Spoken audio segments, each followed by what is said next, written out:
on today's bonus episode of The Thriller Zone, we welcome Eric Bishop, author of Ransomed Daughter. And on today's show, we'll discuss both the traditional independent and the self-publishing world of thrillers. I'm David Temple, your host. Time to get into The Thriller Zone. Oh, look at this little bad boy. It's so smooth and sexy and so... Oh, hi, everybody. Welcome to The Thriller Zone. Eric Bishop is in the house. I'm here. Going?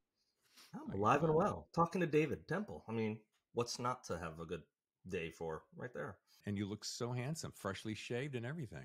Mm. Yes, ladies. God. All right, do me a favor. Turn your camera just a smidge so I get a little bit of the body man back there. So I'm a little bit. There you go. Perfect. Right there. Yeah, I got all your books. You're really good. I see you're a Brad Metzer fan, and you're Steve Stratton's down there, and of course Body Man. And yeah, you got a few. All right, let's get to the reason you're here. And there's two things I want to throw in here extra, folks. Yeah, Ransomed Daughter. Here's something Eric does that's a nice touch. I'm telling you this for those who are looking to get on the show and so forth. It's not required, but there's a little something extra he does. You send this little one card. It's a postcard, but you don't actually send them as a postcard. It's a nice little promo for the book, and he's autographed it. And then how about here? Here's a lost art, ladies and gentlemen, a lost art, a handwritten thank you note. I love this. I hope you can read what I wrote, because my daughter is constantly reminding me, Daddy, your penmanship is horrible. And I say, well, Dad kind of thinks he's a doctor. He just makes a lot less money. Yeah. And it's actually, it's past horrible. It kind of sucks. It's really, it's Thank bad. you. But I will tell my daughter you agree with her. No, well, she's sweet. No, but that is a really nice touch. I just want to say that. But by the way, you got to love it when our mutual friend Adam Hamdy on the cover says a short, sharp, action-packed adventure. Now, yes. I want to start with your elevator pitch, and then I'm going to go into some questions. And some of them you might feel like, why are you asking me that? Bear with me, because we're friends. I can ask you point blank questions and you will answer me. And I'm doing this for knowledge, and I'm doing this so that listeners who may be new to self-publishing, which we're going to cover, will get some insights, and Eric's good for that. So first of all, let's start with the elevator pitch on Ransomed Daughter. Yeah. So what is kind of any parent out there that has a child, what's kind of the worst thing you can imagine happen is one of your children to be taken. Compound that with someone that's taken your child is also asking for a very large amount of money. Don't tell anyone. Don't bring in the authorities, government officials. What do you do? And Ransomed Daughter explores that. Now, it explores it from a person who has financial means to be able to aid in the situation. Mm-hmm. But still, what do you do when your child's taken and someone is going to threaten to harm them? Well, you do exactly what my character in Ransomed Daughter did. Hopefully. It did make my palms sweat a little bit because, and I have a son thanks to Tammy, and I have grandchildren, and I think about them every day. And I put myself in that place when I was reading this, and I'm like, man, that's just terrifying. And it's the worst nightmare. And all you can think about is I will do whatever it takes to get my kids back. Right. That's what really grabs you about this story. Absolutely. And as a father, I thought about that as well. And another story that I've got coming out next year, I had not a ransom, but I had a situation where I had to put myself in a position of what would you do or not do? And what's the thing that would break you and make you do whatever someone asked you to do? And that was a tough headspace to get into, but I figured it out. And then I got scared that I figured it out. And I said, wow, that's got to be in a novel. So that'll be in Breach of Trust next year. Little teaser.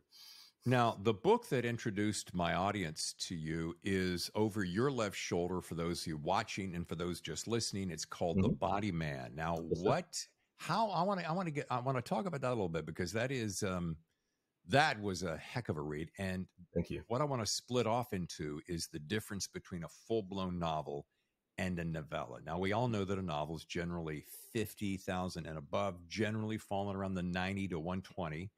Novellas tend to fall in that 30 to 50. So my very first question is, why did you decide, after having done a full-length novel, which you now can do, why did you decide to go with the novella?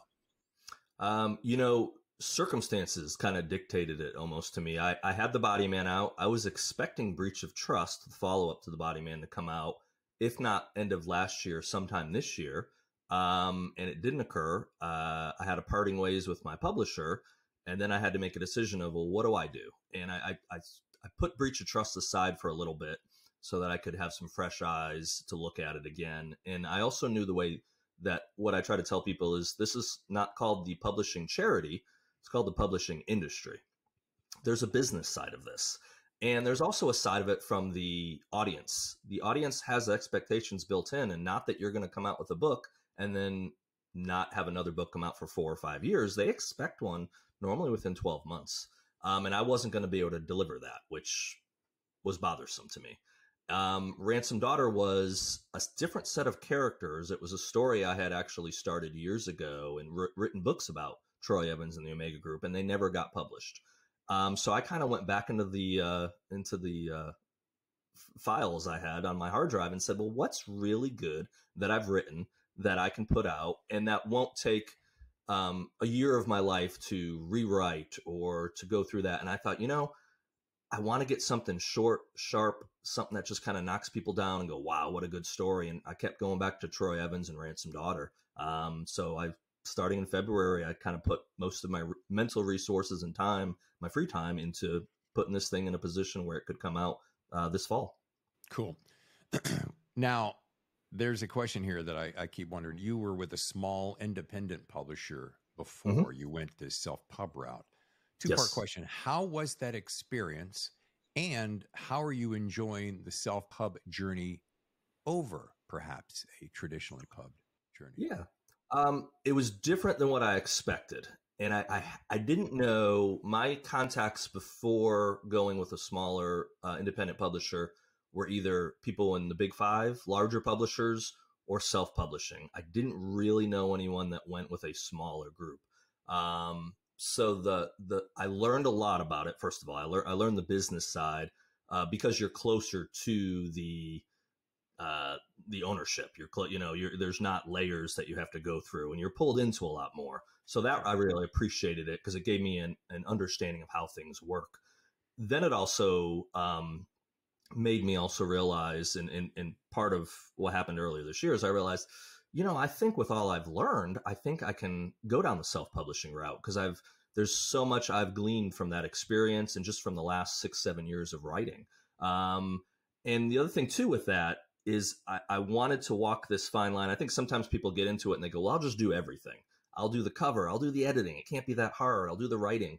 You can't do everything. Some people can, but it's like the 1% of 1% that gets the big 7-figure deals. Same with you trying to put everything out on your own. It's really hard to do and do a good job.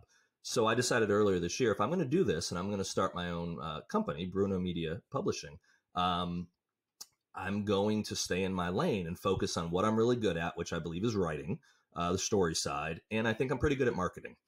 Got a lot to learn, but I think I've got the nuances down of how to do it. What can I not do?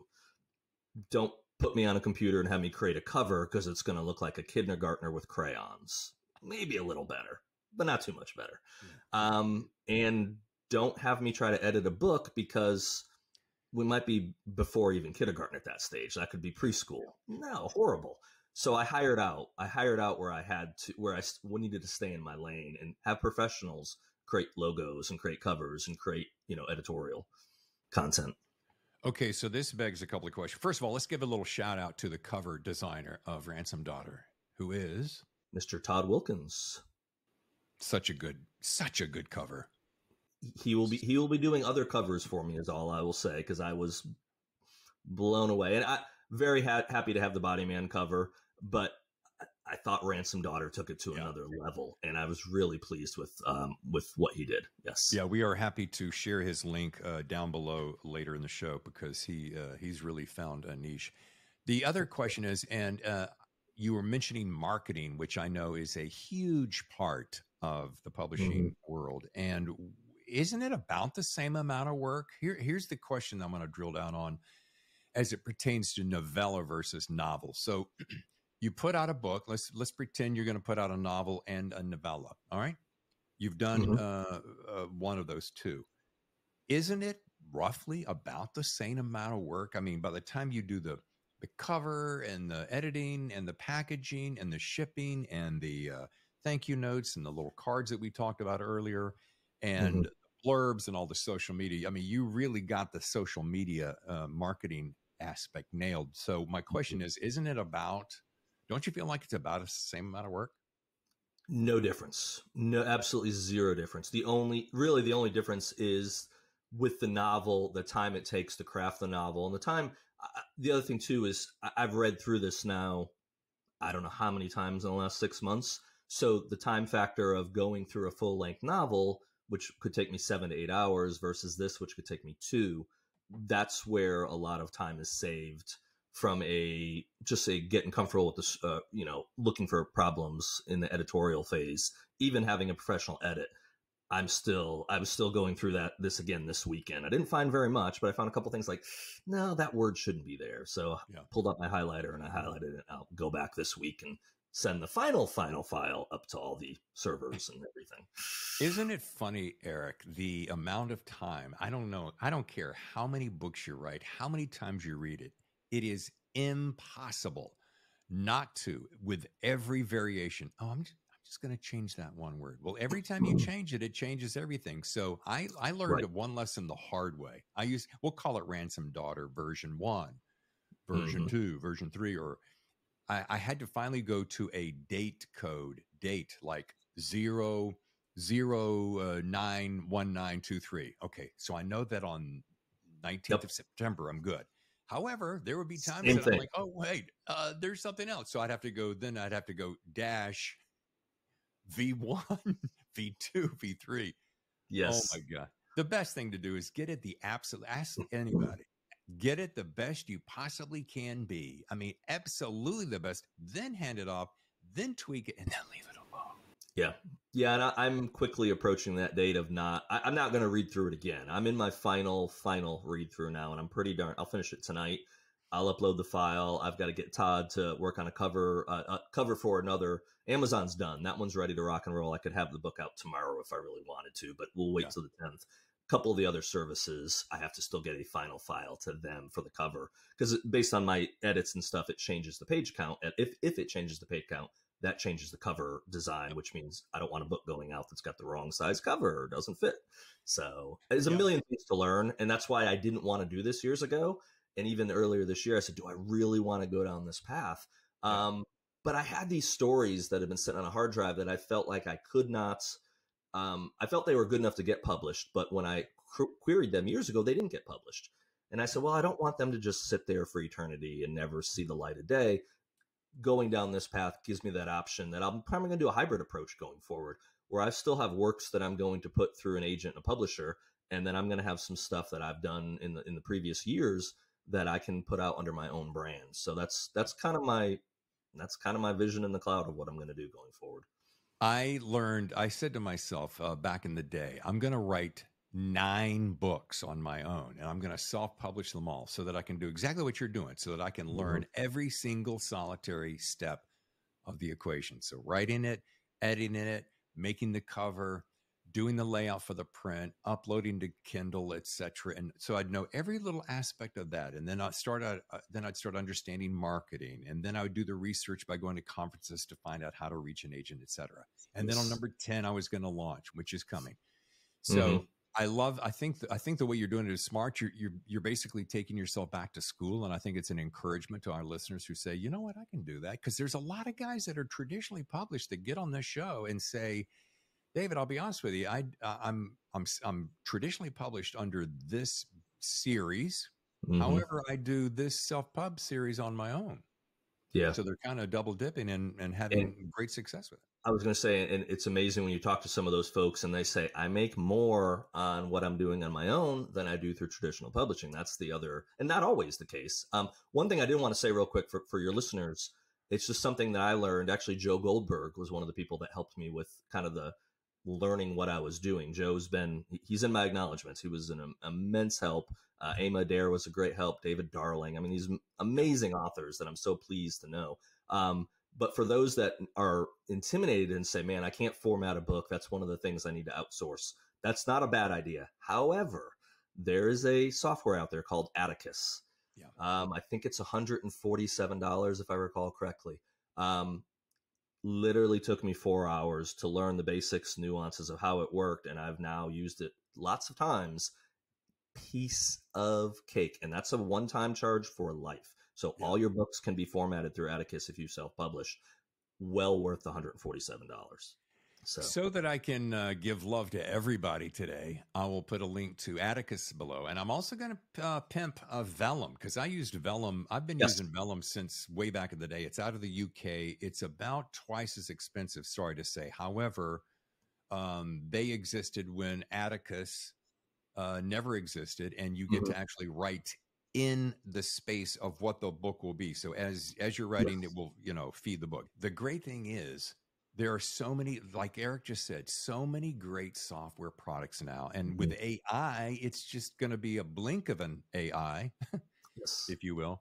And there'll be another one. But the point is, don't let the formatting be a deterrent on getting in, right? No, formatting is probably probably formatting is the easiest part that I think most people could do on their own that they don't have to outsource. And you mentioned Vellum. Vellum, the great thing with that, and that's what Joe uses. He told, but it's only, if I recall, I believe it's only on Apple products. So if you're not using an Apple MacBook, you need to go to Atticus then. But both of them, yes, I can sing Atticus's praises, and I know Joe will sing Vellum's praises. Yeah, splendid. All right, I want to know, is there going to be either a sequel or an let's just go with a sequel or a series. And would they all be novella series, or would they then series into full novels? Great question. And I've thought through this. I better have, or I'm in a lot of trouble. So the master plan is Ransomed Daughter will come out October 10th. Late spring, early summer of 2024, we're going to flip back and do Breach of Trust. So the follow-up to The Body Man, which I have the rights for, will come back under my own brand. Then in late fall, early winter of 2024, so about a year from now when we're talking, we're going to have back into the Omega Group in Troy Evans' world, we're going to have a full-length novel tentatively titled The Omega Group. Very, very original idea on that one. And that might change. Might change. But so I'm going to go full-length novels. I'm going to try to put out 2 full-length novels next year, and then hopefully with the idea of have 1 novel come out a year subsequently. I don't think I can maintain that 2 full novels. The only reason I can do it for 2024 is both those novels are in some form complete. They might need some tweaks and edits, but I don't have to write them completely. I want to kind of pivot between, and then it'll be interesting for your readers. So if whoever reads Ransomed Daughter, there could be a tie-in to the Body Man world. I'd like to see if someone catches that. I think a few people might, and I would love to have these characters at some point maybe have a little something to do together in the different series. They're independent books for sure, but they exist in the same time period and world. So let's see if they can dance a little. Yeah, I'm a big fan of having characters dance across series. I'm seeing that more and more happen in publishing today, and I think it's cool. Listen, since I know you're on your lunch break and you're doing me a squeeze-in favor, so I appreciate that. I do want to wrap with, as I always do, what you've learned so far, because I've been watching your journey for, I don't know, 2 years now, 3 years probably? Several years, yeah. And, of course, we always end with the best piece of writing advice. So go ahead and think about what that is and fire it away to my listeners. Eric Bishop's best piece of writing advice. My piece of advice is pretty simple. If you want or believe you want, especially in the realm, it applies to more than just writing, but we'll keep it in the writing realm. If you believe you have a story in you and you want to write a story, tell that story. But don't start that story. Finish that story. At least get a first draft. You can't fix anything that's not have a first draft. You could start in and edit, but you'll never finish something. So finish a first draft, put the story out there, maybe have some folks read it, and you don't know what might happen. You might have written something that a lot of people are going to want to read, or you might have written something that nobody will ever read. But guess what? You accomplished something very few human beings in the history of our civilization have ever done. You finished a book. Congratulations. You should feel like a rock star, even if you're not paid like a rock star. Good for you. And you know what? That might lead to you doing it a second time if that first one's not good enough. Or the fourth one might. I've got a book behind me that got published, The Body Man. That's book number 4 I finished. Completed books, edited books. It was book number 4. Book 1 through 3 are sitting on a hard drive. Very few people ever read them. It took to 4 books to get it published. And that's not an uncommon statement. I know big name authors that their 4th book is what, got their name out there. So stick with it. Also, reach out to the writing community. This isn't a lip service comment. I talk to a lot of writers all the time, big name writers and no name writers like myself. And we're all extremely helpful to each other, and we support and encourage each other wherever they are on the path. This is the greatest community, I think, for helping each other out.